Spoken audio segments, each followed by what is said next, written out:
એક નદી હતી. નદીને કિનારે મોટું ઝાડ હતું. અને ઝાડ એટલું ખુશમાં હતું કે મને પાણી કેટલું સરસ મળે છે, નદીની કાંપવાળી જમીન એટલે ફળદ્રુપ હોય, ખાતર સરસ મળે છે, ખુશ ખુશ ઝાડ હતું. પછી એક ઝાડ બીજું દૂર હતું, 50 માઇલ દૂર. એને નદીનું પાણી ના મળે, ખાતર ના મળે, સૂકી જમીન. તે બિચારાને ઊંડે ઊંડે જવું પડે પાણી શોધવા માટે, તકલીફ પડે, એને ખાવાનું ઓછું મળે.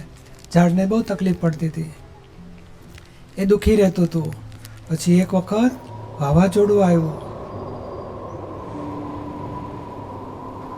તો નદી કિનારાવાળું ઝાડ તો બિચારું મૂળિયા ઊંડા ગયા જ નહોતા.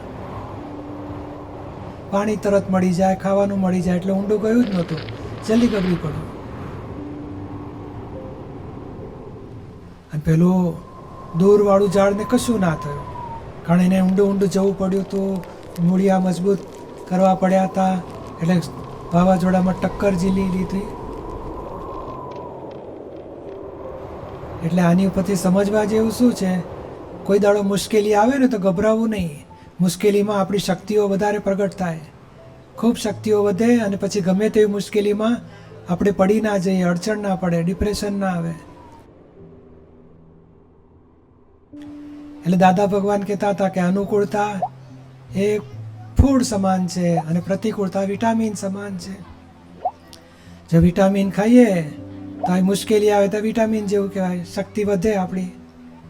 એટલે કોઈ દર તકલીફ નહીં, મને પપ્પા ના પાડી દે છે, મને આપતા નથી ને ના આપે તો આપણે તકલીફ આવે તો આપણે શક્તિ વધશે, એડજસ્ટમેન્ટ લેવાનું. અનુકૂળતાથી શક્તિ ફૂડ્સ જેવું કામ કરશે અને પ્રતિકૂળતા વિટામિન જેવું કામ કરશે.